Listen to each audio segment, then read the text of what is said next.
इनका सीधा ये कहना है कि अगर हमारे गुरुजी तत्वदर्शी संत निकल आएंगे तो फिर आपको संत रामपाल जी महाराज जी को छोड़ करके इनके जो काशी विद्यापीठ के जो गुरुजी हैं उनकी शरण में आना पड़ेगा। हम सब लोग आ जाएंगे अगर ये सिद्ध कर देंगे कि हमारे गुरु तत्वदर्शी संत हैं। इस वक्त हम मध्य प्रदेश के निवाड़ी जिले में स्थित बहेरा गांव में हैं, जहां पर संत रामपाल जी महाराज जी के शिष्यों द्वारा संत रामपाल जी महाराज जी के द्वारा लिखित पुस्तकों का प्रचार प्रसार किया जा रहा था, जिस पर गांव वालों के काफ़ी ज़्यादा सवाल हैं कि आखिरकार ये पुस्तकें कौन सी हैं। संत रामपाल जी महाराज जी के शिष्य इन पुस्तकों का प्रचार प्रसार क्यों कर रहे हैं। संत रामपाल जी महाराज जी से इस गांव के लोग काफ़ी ज़्यादा नाराज़ हैं। संत रामपाल जी महाराज जी का नाम सुनते ही इस गांव के लोग चिढ़ने लगते हैं। तो संत रामपाल जी महाराज जी के शिष्य हमारे बीच मौजूद हैं और दूसरी ओर वो लोग भी मौजूद हैं जिनके संत रामपाल जी महाराज जी के शिष्यों से कुछ सवाल हैं। आइए हम इस चर्चा को शुरू करें। इससे पहले आपसे हमारी गुजारिश है कि अगर आप हमारे चैनल पर नए हैं तो चैनल को सब्सक्राइब करें, बेल आइकन को प्रेस करें ताकि आने वाली वीडियो का नोटिफिकेशन आप तक सबसे पहले पहुंच सके। आइए हम चर्चा को शुरू करते हैं। नमस्कार सर। नमस्कार जी। क्या नाम है आपका? हमारा नाम है प्रकाश। आप क्या कहना चाहेंगे संत रामपाल जी महाराज जी के बारे में? अरे भाई साहब, हम जा कह रहे कि जो प्रचार प्रसार कर रहे हैं पुस्तकें लेकर के हमारे बच्चों को, घर वालों को, बूढ़े बुढ़ों को, सभी को जे दिखात फिर रहे, पुस्तकें भरमा रहे, हमारे धर्मों से भटका रहे जी। तो भाई साहब का सवाल है कि संत रामपाल जी महाराज जी के जो शिष्य हैं वो हमारे गांव वालों को, भोले भाले लोगों को बहका रहे हैं। तो यहाँ पर संत रामपाल जी महाराज जी के भी कुछ शिष्य हैं। आइए हम उनसे भी बातचीत करने का प्रयास करते हैं कि आखिरकार क्या है इन पुस्तकों में। सबसे पहले नमस्कार सर। नमस्कार जी। क्या नाम है आपका? हेमंत दास। सर जी, इनका कहना है कि आप लोग यहाँ पर इन पुस्तकों का प्रचार कर रहे हैं तो यहाँ के भोले भाले लोगों को आप लोग भ्रमित करने का काम कर रहे हैं। इस पर आप क्या कहना चाहेंगे? देखिए सर, दास ये कहना चाहता है कि जो भोली भाली जनता है उसको सही मार्गदर्शन दिखाने के लिए हम लोग आए हैं, क्योंकि अभी तक जो हमारी भोली भाली जनता को हमारे धर्म गुरुओं ने फंसा रखा है और ऐसे अंधविश्वास में धकेल दिया है जहां जिनका कोई सर पैर नहीं, कोई ज्ञान का कोई ठिकाना नहीं। हमसे देखिए यहाँ पर इतना गुमराह कर दिया कि हमसे जो हमारे धर्म गुरु हैं उन लोगों ने हमसे गोबर पूजा करवा दी, पत्थर पूजा करवा दी, पेड़ पौधों की पूजा करवा दी और हमको यहाँ लगा रखा कि बस यही भगवान है, इन्हीं को मानो। जबकि रियल भगवान क्या है, उसकी साधना क्या है, हमारे सदग्रंथों में लिखा क्या है, यह प्रचार प्रसार के माध्यम से हम इन लोगों को जागरूक करने के लिए आए हैं। भाई लोगों से हमारी प्रार्थना है, निवेदन है कि एक बार हमारी बात को सुना जाए। हम आप लोगों को जो ज्ञान प्रचार करने के लिए आए हैं उस ज्ञान प्रचार को आप लोग एक बार देखिए। हमारी पुस्तकों में लिखा क्या है एक बार उनको जरूर देखिए, क्योंकि हमारे गुरुजी आज ये विश्व कल्याण है जी, मिशन विश्व कल्याण का है। इसमें गुरुजी हमारे कितना संघर्ष कर रहे हैं और हम लोग कितना संघर्ष उनके साथ कर रहे हैं, ये लोग नहीं समझ सकते हैं। ये सब हमारे भाई बहन है, कोई दुश्मन नहीं है। हम चाहते हैं कि इनको सही मार्गदर्शन मिल जाए, सही राह मिल जाए। जो चलिए, तो इनका कहना है कि संत रामपाल जी महाराज जी की उस पुस्तक में ऐसा ज्ञान है कि जिसको पढ़ने से हमारी सारी समस्याओं का समाधान उस पुस्तक में लिखा है, जिसका ये प्रचार प्रसार कर रहे हैं। तो आइए, और यहाँ पर और भी लोग खड़े हुए हैं गाँव वाले, आइए हम उनसे चर्चा करने का प्रयास करते हैं कि आगे उनका और कुछ क्या कहना है संत रामपाल जी महाराज जी के बारे में। नमस्कार सर। नमस्कार जी। क्या नाम है आपका? कृष्णकांत प्रजापति। आप क्या कहना चाहेंगे संत रामपाल जी महाराज जी के शिष्यों से? हम ये कहना चाहते हैं भैया कि हमारे जो देवी देवता है ना, इनके बारे में ये लिखा है। मैंने पर्चा पढ़ा, इसलिए मैं चला भागता आया गाँव से। मैं सहन नहीं हुआ मुझे, तो मैं कैसे कर लूँ इस बात को कि इसमें लिखा है स्पष्ट कि जो ब्रह्मा विष्णु महेश के माता पिता कौन है। आज तक हमारे धर्म गुरुओं ने आज तक ये बताया है कि इनके माता पिता नहीं है, और आपके गुरु जी बता रहे हैं कि जो है माता पिता है इनके। ऐसा क्यों भाई? इनका कहना है कि अभी तक जितने भी संत हैं, महंत हैं, कथावाचक हैं, आज तक किसी ने नहीं बताया कि ब्रह्मा विष्णु महेश के माता पिता हैं। आज संत रामपाल जी महाराज ये ज्ञान कहाँ से लेके आ गए हैं कि ब्रह्मा विष्णु महेश के माता पिता हैं? इस पर आप क्या कहना चाहेंगे? देखिए, इन्होंने कहा है, बिल्कुल सही कहा है, क्योंकि जब तक जिसको जानकारी नहीं होगी वो तो ऐसे बोलेगा ही। क्योंकि इनको बताने वाले जो धर्मगुरु हैं वो स्वयं अज्ञानी हैं, उनको ही पता नहीं है तो वो क्या बताएंगे। जैसे आपने दिल्ली देखी होगी तब तो आप दिल्ली के बारे में बताओगे, आपने स्वयं दिल्ली नहीं देखी होगी, दिल्ली का नज़ारा आप क्या किसी को बताओगे? देखिए सर, तो इनका सवाल ये है, आप सीधे बिल्कुल सीधे कह रहे हैं कि आप के भारत के जितने भी धर्म गुरु हैं उनको ज्ञान नहीं है। तो हमें ये लग रहा है कि आप कहीं ना कहीं भारत के संतों, महंतों को, कथावाचकों की निंदा करने का काम कर रहे हैं सर। देखिए सर, मैं निंदा नहीं करना चाहता हूँ, मैं इनका पर्दाफाश जरूर कर रहा हूँ। जैसे ये अभी तक जो गुमराह करे हैं पब्लिक को, इनका पर्दाफाश कर रहा हूँ। आप लोग ये बताइए पहले, आप लोग हिंदू हो कि नहीं हो? भाई मैं हिंदू हूँ ना। तो हिंदू सनातनी होने के कारण आप लोगों को गीता जी को मानते हो? बिल्कुल मानते हैं गीता जी को। देवी पुराण मानते हो? बिल्कुल देवी पुराण को मानते हैं, अपने सदग्रंथ सारे को मानते हैं हम तो। तो आपके देवी पुराण में 3रे स्कंद में 123 पृष्ठ पे लिखा हुआ है। 3रे स्कंद में उन्होंने कहा है विष्णु जी ने कि हे माता, मैं विष्णु तुम्हारे कृपा से विद्यमान हूँ, मतलब तुम्हारी कृपा से मेरा जन्म होता है, तुम्हारी कृपा से हम जन्मते हैं और हमारा अजर अमर नहीं है। उन्होंने स्पष्ट कहा है कि हमारा तो तिरोभाव भी होता है, हम तो मरते हैं, और तुम ही नित्य हो, सनातनी हो, देवी प्रकृति हो। उन्होंने, और तुम तीनों देवताओं को पैदा करने वाली हो, हम तीनों को तुम ही ने पैदा किया है। अब वो स्वयं स्वीकार कर रहे हैं, आपकी देवी पुराण में लिखा हुआ है, तो हमारे गुरुजी ने थोड़ी देवी पुराण लिख रखी, आपके धर्म गुरुओं ने देखा नहीं है, और देखा है तो आप लोगों को बगलाया है, बताया नहीं है। कल जी इन्होंने प्रमाण भी दिया है कि श्रीमद् देवी भागवत पुराण में ऐसा लिखा है, वो लोग खुद स्वीकार कर रहे हैं कि क्या नाम से हमारा जन्म और मृत्यु हुआ करता है और हमारी माता आप हो। अब आप क्या कहना चाहेंगे? हम ये कहना चाहते हैं, हमारे जो धर्मगुरु है ना, ये काशी पढ़ के आए हुए हैं, काशी में पढ़ते हैं वो, लेकिन अलग से मतलब जो खुले हुए हैं का नाम धर्म ग्रंथ पढ़ने के लिए, तो वो काशी में क्या झूठ पढ़ाया जाता है क्या? इनका कहना यह है कि काशी जी में वो पढ़ करके आए हैं, बड़े विद्वान हैं, उनको सदग्रंथों का पूर्ण ज्ञान है, और वो क्या नाम से जो भी बताते हैं वो सदग्रंथों से प्रमाणित बताते हैं, और आप ये कैसे कह सकते हैं कि उनको ज्ञान नहीं है? देखिए, हमारे गुरुजी ने कहा है, वेद पढ़े पर भेद ना जाने, बाँचे पुराण 18, और पत्थर की पूजा करें, भूले हैं सृजनहारा। जब वेद पुराणों का ज्ञान जानते हैं तो पत्थर पूजा लिखी है कहीं वेदों में? आप बताइए।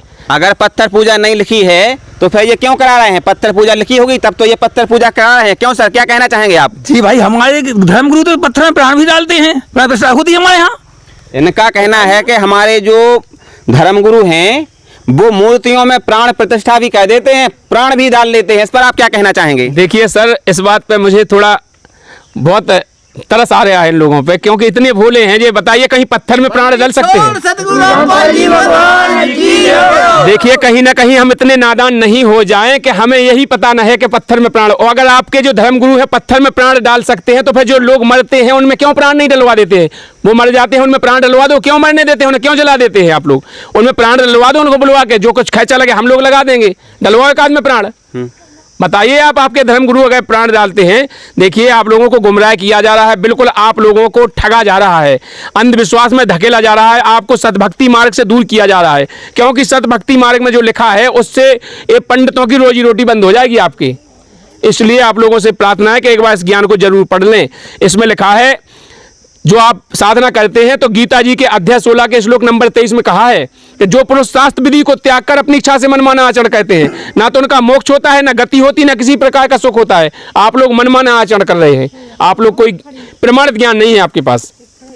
इनका कहना है कि संत रामपाल जी महाराज जो ज्ञान बता रहे हैं वो शास्त्रों के आधार से बता रहे हैं, और आप लोग जो भक्ति साधना कर रहे हैं उसका कहीं पर भी कोई भी प्रमाण नहीं है, यानी कि वो मनमाना आचरण है। इस पर आप क्या कहना चाहेंगे सर? ये कहना चाहते हैं कि जैसे जो है पत्थर पूजा बताई, पत्थर पूजा तो जो है गलत बताई नहीं, चलो इन्हें प्रमाण सहित बता दे वो ठीक है, लेकिन जीवित जो है माँ बाप के पैर छूना भी मना किया है इन लोगों ने। जी क्या है? हाँ, प्रमाण बताएं। हमने ये भी सुना है कि संत रामपाल जी महाराज जी के जितने भी शिष्य हैं वो अपने माता पिता के पैर नहीं छूते हैं, जैसा कि अभी इन दादाजी ने बताया है। इस पर आप क्या कहना चाहेंगे? देखिए, आध्यात्मिक में पैर छूना, कोई किसी के पैर छूता है तो पैर छूने से पाप पुण्य का आवागमन होता है। तो हमारे गुरुजी कहते हैं, आप लोग जो भक्ति कर रहे हैं, और अगर आप किसी के पैर छुओगे या क्या उसे छुपवाओगे तो आपकी भक्ति का आवागमन हो जाएगा, आपके पुण्य चले जाएंगे। तो पुण्य हम अपने खर्च नहीं करना चाहते हैं, ना हम किसी के पाप लेना चाहते हैं, तो हम किसी के पाप पुण्यों का आवागमन नहीं करना चाहते, इसलिए हम पैर नहीं छूते हैं, छुआते हैं। इन्होंने बताया है कि हम पैर छूते हैं या छुआते हैं तो पाप पुण्यों का आवागमन होता है, जिस कारण से संत रामपाल जी महाराज पैर छूने के लिए मना करते हैं। यहाँ पर और भी लोग खड़े हैं जो संत रामपाल जी महाराज जी के शिष्यों से सवाल करना चाहते हैं। आइए हम उनसे भी बात करने का प्रयास करते हैं। नमस्कार। इनके जवाब से आप सहमत हैं? इनका कहना है कि पाप और पुण्यों का आवागमन होता है पैर छूने से। नहीं, तो क्या कहना चाहेंगे आप? शिव जी के चक्कर लगाए थे गणेश जी ने, ऐसे ऐसे वो कहते थे कि हमारे जो संसार है, पृथ्वी के सबरे भगवान हमारे जो यह माता पिता, इसे नहीं कोनो है नहीं है, और पुण्यन को आवागमन हो सो भी पुण्य तो हमें चाहने है बाप मताई से, और बे जे कह रहे कि बेचाने नहीं है, और कह रहे कि अब हमने सुनी थी जनता को जी सही रास्ता दिखा रहे, का सही रास्ता दिखा रहे जो तो पता नहीं जो कौन कुआ में जाके ले आके पटके लेते। संत रामपाल जी महाराज जी के शिष्यों ने जो जवाब दिया है उस जवाब से भाई साहब सहमत नहीं है। आइए हम संत रामपाल जी महाराज जी के शिष्य से पूछते हैं कि और क्या कुछ कहना चाहेंगे। भाई साहब सहमत नहीं है आप? ये सर जी, भाई ने कहा है कि शंकर जी को परिक्रमा लगाने से उनको पूरे पुण्य मिल गए थे, और पुण्य कौन नहीं चाहता है माँ बाप से। अगर माँ बाप के पास पुण्य होंगे जब तो तुम्हें मिलेंगे, पहले आपको पता है कि आपके माँ बाप के पास पुण्य है कि नहीं है। देखिए हम जब यहाँ पर आए हैं जब से, अभी आपको ये पता ही नहीं है। पहले तो ये क्या है कि बहुत बिगड़ा हुआ माहौल है, हमें पुण्य पाप को पता ही नहीं है कि कहाँ पुण्य होते हैं कहाँ पाप होते हैं, कहाँ से पैदा होते हैं कहाँ खत्म होते हैं। कहाँ से होते हैं पुण्य, कहाँ से होते हैं पाप, बताइए आप। देखिए जब तक पुण्य कर्म नहीं बनते हैं, जब तक पहले गुरु ना बनाए इंसान, बिना गुरु के मोक्ष नहीं होता है जीवन में। बिना गुरु के मोक्ष नहीं होता है, संत रामपाल जी महाराज जी के शिष्य का कहना है। तो क्या आपने गुरु बना रखा है भाई साहब? जी हमारे गुरु हैं पंडित दीक्षित। इनने गुरु बनाया हुआ है, इस पर आप क्या कहना चाहेंगे? देखिए ऐसे सब गुरु नहीं होते, स्वार्थी गुरु, लालची चेला, मचो नरक को ठेलम ठेला, ये सब स्वार्थी गुरु हैं। सच्चा गुरु होना चाहिए। संत रामपाल जी महाराज जी के शिष्य का कहना है कि बिना गुरु के मोक्ष नहीं हो सकता है। तो आइए हम सबसे पहले इन चाचा जी से ये जानते हैं कि क्या इन्होंने गुरु बनाया हुआ है, बताइए आप। जी हमने गुरु बनाया है पंडित दीक्षित टकटोली वाले। इन्होंने गुरु बनाया हुआ है, इन्होंने गुरु बनाया हुआ है, तो इनका तो मोक्ष हो जाएगा, इनका कल्याण हो जाएगा। आप बोल रहे हैं कि गुरु देखिए बिना गुरु के नहीं होता है, तो ये तो गुरु बनाए हुए हैं। ऐसे सब गुरुओं से मोक्ष नहीं होगा, असली गुरु से, पूर्ण गुरु से मोक्ष होता है। तत्वदर्शी संत होता है वो, पूर्ण गुरु होता है, उससे मोक्ष होता है। इनका कहना है कि जो सच्चा गुरु होगा उससे मोक्ष होगा। तो ये सीधे से इशारों में ये कहना चाहते हैं कि आपने जो गुरु बनाया है वो गुरु नकली है। इस पर आप क्या कहना चाहेंगे? नकली कैसे है भाई? काशी विद्यापीठ से पढ़ के आए हुए हैं हमारे गुरु, ऐसे कैसे नकली होगा भाई? आप कैसे कहते हो नकली हैं?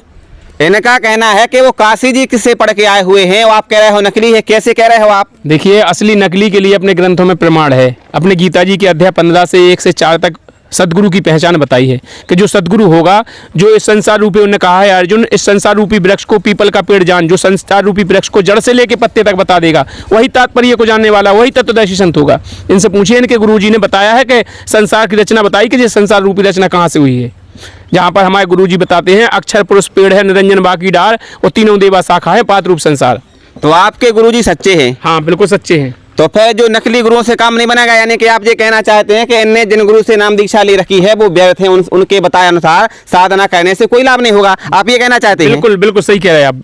अब आपसे हम ये पूछना चाहते हैं, हमने समाज में ये भी तो सुना है कि गुरु बदलना पाप है, गुरु नहीं बदलना चाहिए, इस पर आप क्या कहना चाहेंगे? गुरु नहीं बदलना चाहिए, पाप है, महापाप है। गुरु बदलना तो महापाप है, गुरु को नहीं बदलना चाहिए।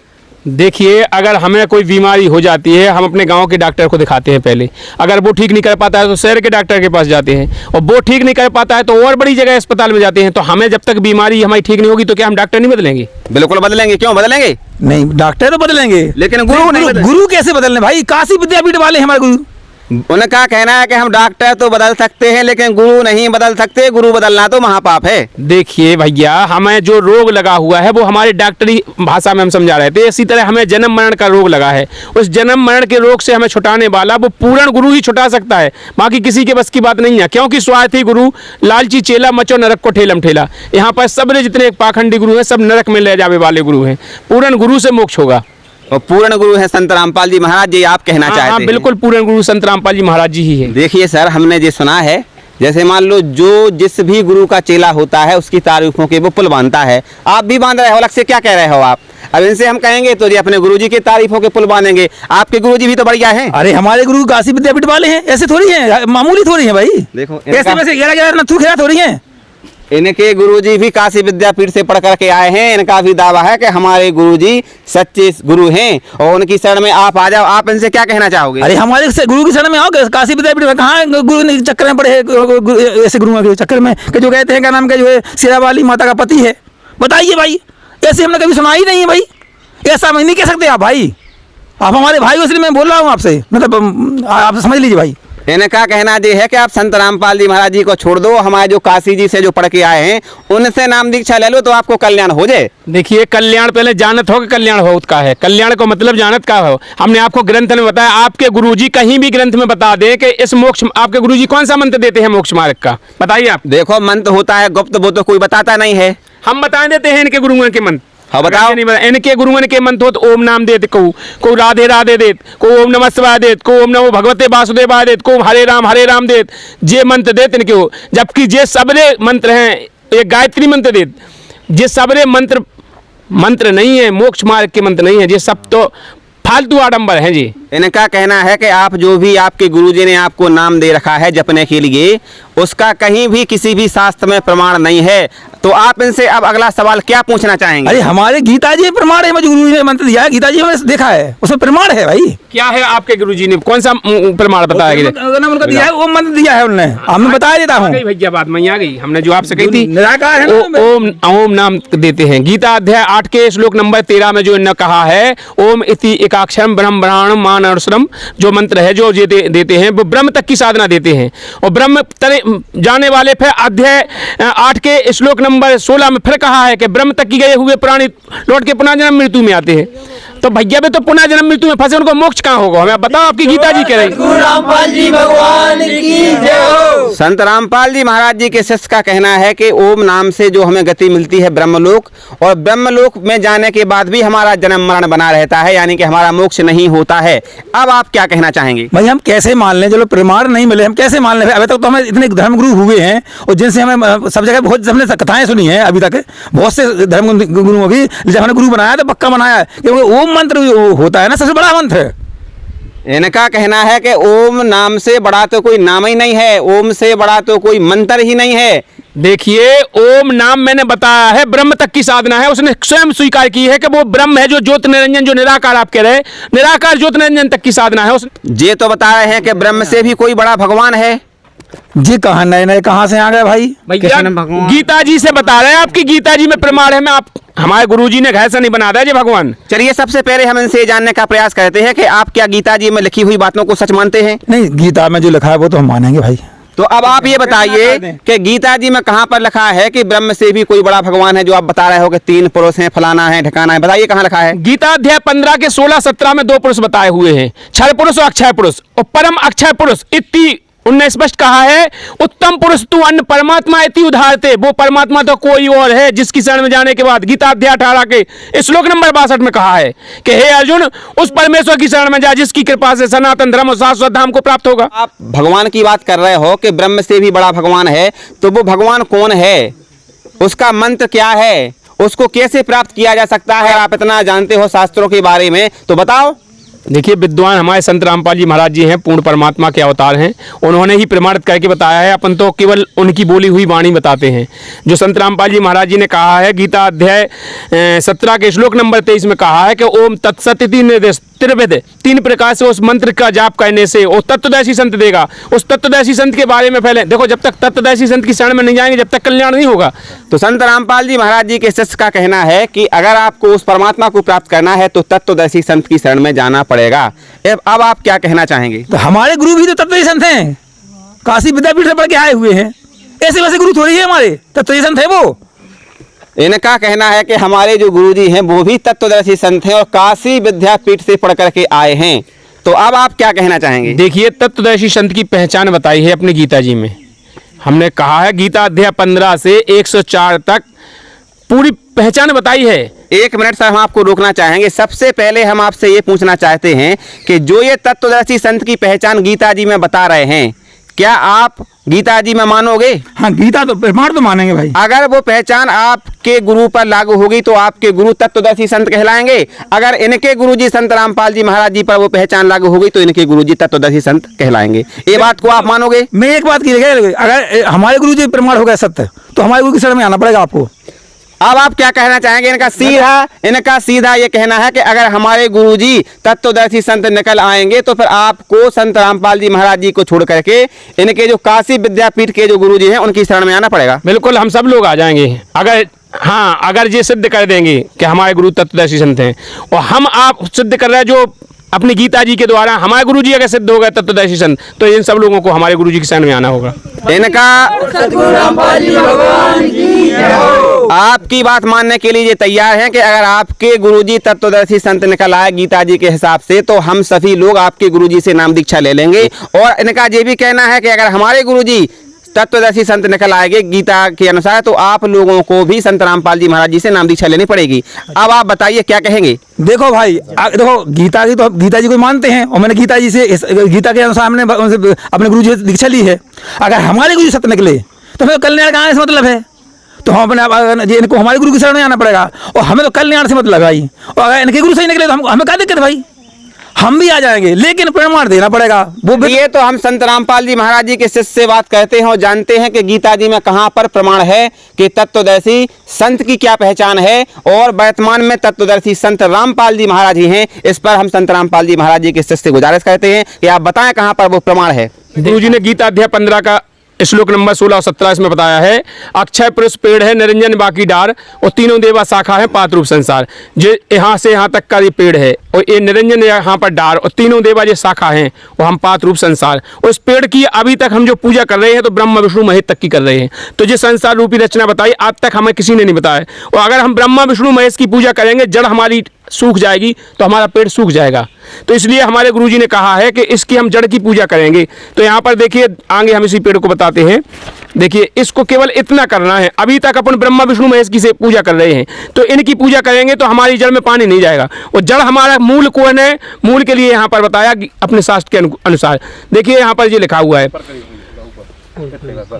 ये मूल है और ये जड़ है। इस जड़ में हम पानी डालेंगे तो ये पेड़ अपने आप हरा भरा रहेगा, ब्रह्मा विष्णु महेश तक अपने आप जाएगा, और ये हमको फल देंगे, देने के अधिकारी यही हैं। तो हम संत रामपाल जी महाराज जी के द्वारा बताई हुई शास्त्र अनुकूल साधना करते हैं। हम अपने जड़ की पूजा करते हैं, पत्तों की पूजा नहीं करते हैं। इन्होंने जो भी प्रमाण बताया है वो गीता जी के अनुसार बताया है, और आपने कहा भी था कि अगर ये गीता जी में सिद्ध कर देंगे तो हम संत रामपाल जी महाराज जी से नाम दीक्षा ले लेंगे। अब आप क्या कहना चाहेंगे इस प्रमाण को देखने के बाद? जी भाई, मैं जितने संत रामपाल जी महाराज की लिखी हुई पुस्तक है, हम अब अगर देखो नंबर दे दीजिए मुझे आप अपना, और मैं आपको नंबर देता हूँ। मैं इस पुस्तक, आप पुस्तक दीजिए मुझे, मैं सारे अपने ग्रंथों में प्रमाण करूँगा। अगर प्रमाण सिद्ध हो गई तो हम आपके गुरुजी की शरण में आएंगे, और अगर ये नहीं हुई तो आपको हमारे गुरुजी की शरण, हमारी आपकी शर्त है। अब इनका ये कहना है कि अभी आपने हमें गीता जी से तो दिखाया नहीं है, हम आपकी इस पुस्तक को ले रहे हैं और घर जा कर के हम अपनी गीता जी से उसको मैच करेंगे, और अगर वो गीता जी से मैच हो जाती है तो हम तुरंत संत रामपाल जी महाराज जी से नाम दीक्षा ले लेंगे और अपने काशी विद्यापीठ से जो पढ़ करके आए हैं उन गुरु जी को त्याग देंगे। ठीक बोल रहे हैं ना? जी जी जी। अगर उसमें कोई गलती करी तो इन्हें हमारे गुरु की शरण में आना पड़ेगा।